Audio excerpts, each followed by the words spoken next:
अस्सलाम वालेकुम, welcome back to my channel vlogs by doctor Aksa. कैसे हैं आप सब? उम्मीद करती हूँ मेरी सारी प्यारी प्यारी बहनें बिल्कुल खैर आफियत से होंगी और रमज़ान की तैयारियों में ज़ोरों शोरों से मसरूफ़ होंगी। जी बिल्कुल, मैं भी रमज़ान की ही तैयारियां कर रही हूँ और आज आपके साथ रमज़ान का ही ब्लॉग लेके आई हूँ। अच्छा जी, कोई समोसे बना रहा होगा, कोई पकोड़े बना रहा होगा, कोई रोल बना के सेव कर रहा होगा, कोई पराठे बना रहा होगा। तो मैं यहाँ पे क्या कर रही हूँ, मैं यहाँ पे तस्बीहां इकट्ठी कर रही हूँ। जी बिल्कुल, तस्बीहां, क्योंकि बहुत सारे काम ऐसे होते हैं जो हम रमज़ान में नहीं कर पाते, क्योंकि हम कोशिश कर रहे होते हैं कि बस हमारे सामने चीज़ हो और हम उठाएं और हम इस्तेमाल कर लें। क्योंकि रमज़ान में हम सब भी थोड़े से वीक हो जाते हैं, फ़िज़िकली रोज़े रखते हैं तो अल्लाह ताला की बात में मसरूफ़ रहते हैं, तो इतना टाइम नहीं मिलता कि बाकी काम कर सकें। तो जी मैंने आज रमज़ान में रमज़ान स्टार्ट होने से पहले जितनी भी तस्बीहां वगैरह थी घर में छोटी बड़ी, वो सारी इकट्ठी की हैं, उनको नीट किया है और एक स्पेसिफ़िक जगह उनकी बना दी है, ताकि जिसको भी चाहिए उन्हें ईज़िली यहाँ आसानी से मिल जाए और वो उठाए और इबादत में मसरूफ़ हो जाए। और इसी तरह हमारी हेल्पर आज कपड़े वॉश कर रही थी, क्योंकि हमारे अलावा हमारी हेल्पर जो होती हैं उनके भी रोज़े वगैरह होते हैं और वो भी रमज़ान में ज़ाहिर थक जाती हैं, हमसे ज़्यादा वो काम करती हैं, मैं ये समझती हूँ। तो हमें उनका भी बहुत ख्याल रखना चाहिए। तो उनके लिए भी ज़रूरी है कि रमज़ान से पहले ही अपने जो बहुत ज़रूरी काम है या हैवी काम है, बेड शीट्स वगैरह हो गई या कर्टन्स हो गए या फिर ऐसी जितनी भी चीज़ें हैं वो रमज़ान के स्टार्ट में ही वॉश कर लें अच्छे से, ताकि बाद में मसला ना हो। तो जाए नमाज एक ऐसी चीज़ है स्पेसिफ़िक हमारी लाइफ में कि हम इसके बगैर हमारी ज़िंदगियाँ नहीं हैं। हमने इस पे अल्लाह ताला की इबादत करनी होती है, हमने नमाज़ पढ़नी होती है। तो अगर यही साफ़ सुथरी नहीं है तो हम कैसे मतलब इबादत कर सकते हैं। तो बस ये हमें रमज़ान से पहले सबको इसे भी नीट करना है। तो आज मैंने घर की सारी जायनमाज़ इकट्ठी की हैं और उनको वॉश करना स्टार्ट कर दिया। बस हल्की सी सरफ़ डाली और उसको हाथों से ना मसल के इसके अंदर से थोड़ी सी डस्ट निकाल दी, क्योंकि माशाल्लाह से जायनमाज़ ऐसी चीज़ है कि हम इस पे हाथ पाँव नीट करके ही चढ़ते हैं। लेकिन ये है कि रमज़ान के अलावा बाकी डेज़ में भी जब हम इसको इस्तेमाल करते हैं तो साफ़ करके ही इस्तेमाल करते हैं, लेकिन धूल मिट्टी वगैरह जो होती है वो फिर भी पड़ती रहती है, तो थोड़ी सी गंदी हो जाते हैं। तो हमें इसको डायरेक्ट मशीन में नहीं वॉश करना चाहिए, मशीन में थोड़ी सी ना ये रफ़ हो जाती है इनकी कंडीशन जो है। तो बस जी यहाँ पे मैंने इसके बाद इस पर थोड़ा सा कम्फर्ट डाला है और उसके ताकि इसमें से भी खुशबू आना स्टार्ट हो जाए। रमज़ान में महीने में ज़्यादा से ज़्यादा टाइम इबादत में गुजारना होता है, तो जिस चीज़ पे हमने बैठना है उसमें से भी अच्छी सी खुशबू आनी चाहिए। तो बस जी यहाँ पे मैंने इसको अच्छे से वॉश किया है और उसके बाद इसको हल्का सा ड्राई करके और इसको धूप में ऐसे डिफरेंट चेयर्स पे, तार पे और दीवार पे लटका दिए बाकी सारी भी, ताकि वो ड्राई हो जाए, क्योंकि धूप आजकल काफ़ी ज़्यादा तेज़ होती तो है। बस जी तो जब इस ये तरह ये ड्राई हो जल्दी से जाएगी नीट हो तो मैं जाएंगी। तो यहाँ ये से काम जो उतार है ना ये लूँगी और सबसे इनको मैं ज़रूरी है तह और लगा बहुत के अहम रख काम है। लूँगी। तो आप सब भी इस तरह इसको से रमज़ान का रमज़ान में भी 2 सबसे दिन जो माशाल्लाह से ज़रूरी 2-3 काम दिन है रह वो रहे हैं, तो मेरा आप आज जल्दी से आप ख़त्म भी हो इसको गया कर है। लें नीट और और आप फिर सबसे भी इबादत उम्मीद का तो करती अपना हूँ ही कि मज़ा आप भी है। रमज़ान से अच्छा पहले जी, पहले इसके अपने अलावा जो ऐसे सारे बाकी ज़रूरी सारे काम काम जो हैं वो हैं भी जो भी मैं बहुत इस वीडियो ज़रूरी में हैं, तो शेयर आपने करने इसके वाली लिए हूँ कंप्लीट आप भी वीडियो को कंप्लीट वॉच कर करना लेंगे। तो है जी और मेरे आपने क्या चैनल को करना है, सब्सक्राइब आज करना है बहुत ज़रूरी काम और मेरी देखने के वीडियो को लिए लाइक मेरी करना है। वीडियो आप को सबका कंप्लीट बहुत वॉच बहुत करना है। शुक्रिया। अच्छा जी, इसके बाद ये चीज़ है कि हम लोग और हमारी जितनी भी हेल्पर्स होती हैं ना, हमारी कोशिश होती है कि हम साफ़ सुथरे रहें रमज़ान में, ज़्यादा मतलब गंदगी की तरफ और बाकी कामों की तरफ ना जाएं। जो भी है वॉशरूम जितने मर्ज़ी नीट हों, लेकिन जगह तो गंदी होती है, पानी है, हर चीज़ है, तो हम वॉशरूम वगैरह को भी जितनी भी डीप क्लीनिंग है इन जगहों की, ठीक है, वो हमें रमज़ान से पहले ही कर लेनी है, क्योंकि हम मंथ में 1 to 2 time he deep cleaning करते हैं या फिर आफ्टर 15 डे डीप क्लीनिंग करते हैं। तो रमज़ान में गुजारा हो जाता है। अगर हम आफ्टर 15 डे या 1 मंथ बाद भी करेंगे, इससे पहले भी करेंगे, तो इट्स ओके, कोई बात नहीं, उनके लिए भी आसानी करनी चाहिए। तो बस ये आज मैंने पहले भी 1-2 वीडियो में मैंने लिक्विड बनाना दिखाया था कि फ्लोर और टाइल वगैरह को कैसे क्लीन करना है। मैंने इस में आज फ्लोर पे वही क्लीनर डाला हुआ था। बहुत सारी मैल चैल जो थी ना वो निकल चुकी है और शीशे वगैरह बहुत अच्छे से नीट हो गए हैं और वॉशरूम्स की क्लीनिंग जो है बहुत डीपली कर ली है हमने। इसके अलावा सिंक और जितनी भी हमारे ऐसी टैप शैप होती हैं, इनको हमने बहुत अच्छे से नीट किया है, ताकि पूरा मंथ बहुत ईजीली गुजर जाए। तो आप सब भी इन चीज़ों को बहुत अच्छे से नीट करें, ताकि हमें रमज़ान के मंथ में ना डिस्टर्बेंस ना हो और हमें और हमारी हेल्पर्स को परेशानी ना उठानी पड़े और कपड़ों पे बार बार छीनने पड़ते हैं, नमाज नहीं पढ़ी जाती, तो फिर बड़ा मसला होता है और ना ही इतना थका जाता है कि हम ऐसी डीप कामों में जाएं और बाकी कामों से थक जाएं ना। तो बस जी, इसके अलावा हमने घर की भी टाइल्स वगैरह पे वही क्लीनर डाला है, उनको अच्छे से नीट किया है, पंखे साफ़ किए हैं और वॉल्स वगैरह पे भी हल्का हल्का कपड़ा जहाँ कोई डस्ट वगैरह लगी थी वो नीट कर ली है। और जितनी भी चीज़ें थी, जिन कर्टन्स वगैरह, हर चीज़ को आज मैंने नीट करवाया है। तो आप भी इन सबको करवा लें, ताकि रमज़ान के महीने में हमारे लिए बहुत ज़्यादा आसानी हो जाए।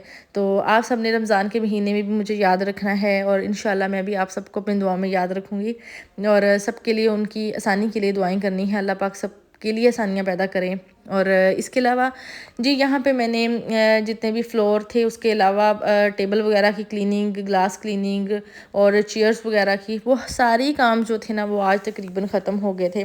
और मेरी हेल्प कर कह रही थी कि आप ही आज तो मैं बहुत ज़्यादा थक रही हूँ ना काम से, और मुझे लग रहा है आज आप भी थक जाएंगी। तो मैं कही थी नहीं, मैं तो बिल्कुल भी नहीं थकूँगी, क्योंकि मैं अभी तो जस्ट अपना मोबाइल लेके तुम्हारे साथ साथ घूम रही हूँ और छोटी मोटी चीज़ें उठा रही हूँ, बट आई फील कि तुम मुझसे ज़्यादा थक जाओगी, क्योंकि काम तो वही करती हैं जितना भी कर रही होती हैं। हम लोग तो जितना भी कर लें, हम इतना ज़्यादा काम नहीं करते, क्योंकि बेसिक वो अपने काम को अपनी ड्यूटी समझ के करती हैं बहुत ज़्यादा। हम फिर भी थोड़ी सी डंडी मार ही जाते हैं अपने कामों में।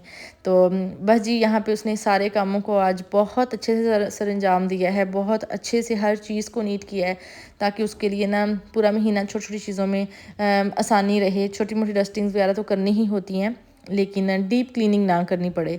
तो बस जी आज ये सारे काम होते हैं घर में, और मैं सोच रही थी कि अब 1-2 दिन में मैं जो रिमेनिंग काम हैं, मतलब जैसे कि समोसे वगैरह, रोल पट्टी वगैरह, और ऐसी जितनी भी चीज़ें हैं, पराठों के कुछ हैं, कट्टस वगैरह हैं, ऐसी चीज़ें जितनी भी हैं ना मेरी बनाने वाली, मैं वो बना लूँ ताकि मेरे थोड़े से काम लाइट हो जाए। लेकिन इसके अलावा और बहुत छोटे छोटे काम होते हैं, हमें वो करके रख लेने चाहिए जिन पर ज़्यादा टाइम वेस्ट होता है, क्योंकि खाने की चीज़ें तो हमने इवनिंग में मोस्टली बनानी ही होती हैं। तो बस जी इसके अलावा फिर यहाँ पे वॉल्स वगैरह मैंने जैसे आपको बताया था, और यहाँ पे मैंने फ्लावर वगैरह सारे उठा लिए थे। उनके साथ मैंने क्या किया है वो भी आपको मैं आगे चल के बताती हूँ। लेकिन इसके अलावा दरवाजे वगैरह, दरवाज़ों के शीशे, लकड़ी और हैंडल्स वगैरह, इनको भी बहुत अच्छे से नीट करना चाहिए, क्योंकि हाथ लग लग के जरासीम भी हो जाते हैं, और उसके अलावा इन पे दाग बहुत बुरे बन जाते हैं। स्टील पे तो स्पेशली ऐसा होता है कि अगर दाग पड़ जाए ना तो वो फिर तकरीबन परमानेंट ही होना स्टार्ट हो जाते हैं आहिस्ता आहिस्ता, और फिर जल्दी रिमूव नहीं होते हैं। तो बस इनको बहुत अच्छे से आज मैंने नीट करवाया है, ताकि पूरा मन था अगर वो बेचारी ना भी बहुत अच्छी से इनकी क्लीनिंग कर सके ना, तो चलें ईद से पहले एक बार कर लेंगे और सब हम मिल के कर लेंगे, ताकि रमज़ान में वो भी ना तंग हो और हम भी ना तंग हों। तो बस यहाँ पे तकरीबन क्लीनिंग के काम सारे कंप्लीट हो गए थे मेरे, और इसके अलावा छोटे से थोड़े से और काम हैं, वो मैं आपको दिखाती हूँ कि वो क्या मेरे कौन से काम हैं। तो इसके अलावा मैंने जितने भी वास वगैरह, फूल वगैरह घर से आज उठाए थे, उन सबको मैंने एक जगह पे इकट्ठा कर लिया था, क्योंकि जितने भी ये फूल होते हैं इनमें कुछ प्लास्टिक के होते हैं, कुछ सिल्क के होते हैं।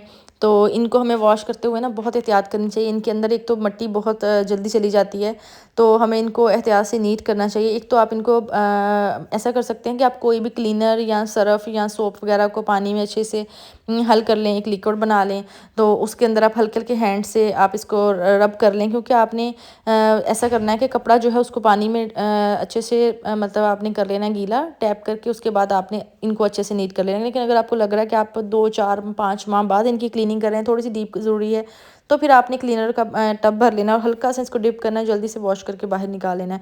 क्योंकि इनके अंदर वाइट सैंड होती है, मतलब मिट्टी जो होती है वो सफ़ेद कलर की होती है, कुछ के अंदर ऐसे फोम सा लगा होता है जिसके अंदर फूल लगे होते हैं। तो सबको ही थोड़ा सा एहतियात से वॉश करना चाहिए, बट इनको वॉश करने का कोई इशू नहीं होता, आप इनको कर सकते हैं, चाहे वो सिल्क के फूल हैं, चाहे वो प्लास्टिक, ये सारे प्लास्टिक के हैं, लेकिन इसमें कुछ सिल्क के फ्लावर्स पड़े हुए हैं, तो आप उनको भी कर सकते हैं, ठीक है। और इससे क्या होता है कि जितने भी गंदे लग रहे हैं, थोड़े से डल से लग रहे हैं, वो सारे नीट हो जाते हैं।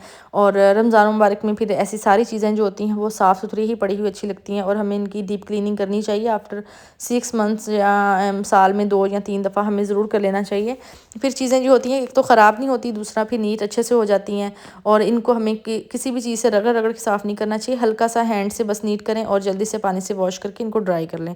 तो इससे इनके ख़राब होने का बिल्कुल भी डर नहीं होता, क्योंकि बिकॉज़ मैंने सुना है कुछ लोग जो होते हैं वो इन्हें जस्ट कपड़े से झाड़ लेते हैं, वो इसको वॉश नहीं करते कि ये ख़राब हो जाएंगे। तो इनके बारे में ऐसा कोई मतलब वो नहीं है, आप इनको ईज़िली वॉश कर सकते हैं, बट इनको एहतियात से वॉश करना चाहिए। इसके लिए कोई मतलब गंदा डिटर्जेंट वगैरह या हाई मतलब तेज़ केमिकल वाली कोई चीज़ इस्तेमाल ना करें, तो इन्हें कुछ भी नहीं होता, ये बिल्कुल नीट रहते हैं, ठीक है। तो इनको बस मैंने आज अच्छे से नीट किया है, इनके ग्लास को अच्छे से वॉश किया है, और फिर इनको मैंने ड्राई होने के लिए रख दिया था। तो बस जी इसमें जो सबसे ज़्यादा एहतियात वाली बात होती है ना, वो ये होती है कि जो इनका ग्लास के वॉश वगैरह होते हैं वो ज़रा टूट ना जाएं, बच्चों के हाथों से थोड़ा सा दूर रखने चाहिए। और इसके अलावा कोई परेशानी वाली बात नहीं होती, घर के सारे काम जो हैं छोटी बड़ी काम वो तो फिर होते ही रहते हैं, और तोड़ फोड़ भी चीज़ों की होती रहती है, बट हमें थोड़ा सा एहतियात कर लेनी चाहिए। इसके अलावा जो बड़े प्लांट्स होते हैं उनको नीट करने का मसला होता है कि हम उन्हें वॉश नहीं कर सकते। अलबत्ता जैसे मैंने आपको पहला तरीका बताया कि आप कपड़े को पानी से टैप करके और देन आप उन पर फेर लो तो वो नीट हो जाते हैं। तो बस यहाँ पे जितने भी बड़े प्लांट थे घर में पड़े हुए डेकोरेशन के लिए, उनको मैंने इस तरह नीट कर लिया था। तो ताकि पूरा मंथ जो है हमारा अच्छे से गुजर जाए, हमें परेशानी ना हो। इसके बाद सबसे ज़रूरी काम जो होता है घर में वो डस्टबिन्स का काम होता है। डस्टबिन जो होती है ना वो सबसे मेन थिंग होती है, क्योंकि हम सारी गंदगी जो होती है ना घर की वो इनमें डाल रहे होते हैं। रूम्स की जितनी भी डस्टबिन होती हैं या हमारे मेन पोर्शन घर की डस्टबिन होती है, बड़ी जो मेन होती है वो होती है, तो हम क्या करते हैं इनको नीट नहीं करते। तो आहिस्ता आहिस्ता डस्टबिन जो होती है ना वो स्मेल करना स्टार्ट कर देती है, क्योंकि सारी गंदगी जो होती है उनमें वो हम फेंक आते हैं, कुछ ना कुछ पोर्शन नीचे लगा रह जाता है अगर हम उनमें रैपर या शॉपर नहीं लगा रहे हैं तो हम लोग डस्टबिन में शॉपर्स तो नहीं लगाते, बिकॉज हमारी डस्टबिन जो है ना वो डेली मतलब कि खाली होती हैं बड़ी डस्टबिन में मेन में। लेकिन यह है कि उनको वॉश करके ड्राई करना बहुत ज़रूरी होता है फिर, अगर आप शॉपर नहीं लगा रहे हैं तो। अगर हम गीली ही डस्टबिन को रूम्स में रख देंगे फिर भी वो स्मेल करना शुरू हो जाती है, तो फिर छोटी छोटी चीज़ों के लिए बहुत एहतियात करनी पड़ती है। तो बस जी आज मैं रमज़ान के स्टार्ट से पहले इनको बहुत अच्छे से नीट करवा रही थी और इनको ड्राई करवा लूँगी, ताकि अब 2 या 3 दिन बाद नहीं, अलबत्ता इनको मैक्सिमम मैं 2 वीक बाद धुलवा लिया करूँगी। उससे पहले मैं इसमें शॉपर्स लगवा दूँगी आज, ताकि शॉपर उतारा और बस फेंक दिया। बाकी रेगुलर डेज़ में शॉपर नहीं लगाते हैं, ताकि वो मतलब हर बंदा ही ईज़िली काम कर लेता है, परेशानी नहीं होती है। तो बस इनको मैंने अच्छे से ब्रश से नीट कर लिया है, और पहले इसमें मैंने सर्फ़ डाला था, पानी डाला है गर्म, और इसको अब इसके बाद नीट होने के बाद मैं ड्राई आउट होने के लिए इसको धूप में रख दूँगी या किसी ऐसे पोर्शन में रख दूँगी घर के जहाँ इसको बहुत अच्छे से गैलरी वगैरह में ना हवा लगती रहे, उससे भी ये बहुत अच्छे से नीट हो जाएंगी। तो बस यहाँ पे मैंने जो सारे फ्लावर्स वगैरह थे वॉश कर लिए थे, जो उनको मैंने ड्राई भी किया हुआ है, तो उनको मैं यहाँ रखने वाली थी, बट उससे पहले मेरे हाथ में ना ये छोटी सी चीज़ लगी है। अच्छा जी, ये है सुल्तान अहमद इस्तंबुल, ठीक है, मतलब कि सुल्तान अहमद मस्जिद है एक तुर्की में, उसका नाम है, जो सुल्तान अहमद ने बनवाई थी उसके नाम से ही जानी जाती है। तो उन्होंने ना वहाँ पे तुर्की में ऐसे छोटे छोटे से डेकोरेशन पीस उस मस्जिद के बना के रखे हैं। तो मेरे पापा जब तुर्की गए थे तो वो वहाँ से ये लेके आए, तो हमने इसको ना ऐसे ही डेकोर के तौर पर यहाँ पे रखा हुआ है। तो इसकी शक्ल जो बहुत प्यारी है, और ये कई बार गिरा है बट टूटा नहीं, बहुत अच्छे से पत्थर का बना हुआ है मेरे ख्याल से, जिसकी वजह से ये नहीं टूटा, वरना अगर मिट्टी वगैरह की कुछ चीज़ होती तो टूट जाती।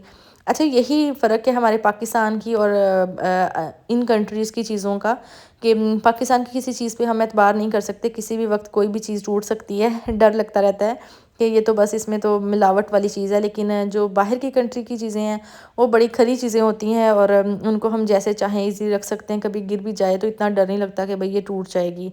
तो बस जी यहाँ पे मैंने फिर वो सारी चीज़ें जो उनको अच्छे से नीट किया है और उनको उनकी जगह पे वापस रख दिया है, ताकि सारी चीज़ें अच्छे से नीट हो जाएं और प्यारी भी लगें पड़ी हुई। तो आप सबको मेरी वीडियो कैसी लग रही है? अगर आप मेरी वीडियो अच्छी लग रही है और मेरी वीडियो को एंजॉय कर रहे हैं तो काइंडली मुझे कमेंट सेक्शन में ज़रूर बताइएगा। अगर मेरी कोई बात बुरी लगी है और मेरी इसमें कोई भी मिस्टेक आपको लग रही है तो आप मुझे कमेंट सेक्शन में वो भी बताइएगा। तो बच्चे यहाँ पे मैंने सारे फ्लावर्स जो थे उनको उनकी जगहों पे वापस लगा दिया है। यहाँ पे एक मच्छर मुझे नज़र आ गया, हालांकि मैं इनको वॉश करके आई हूँ, बट आई डोंट नो मच्छर कहाँ से निकला है, तो बट गायब हो गया। तो बस जी यहाँ पे मैंने सारे फ्लावर्स को उनकी जगह पे लगा दिया, बहुत अच्छे से ड्राई भी हो गए थे और सारी चीज़ें भी नीट हो गई और घर बड़ा अच्छा चमकदार सा लग रहा था।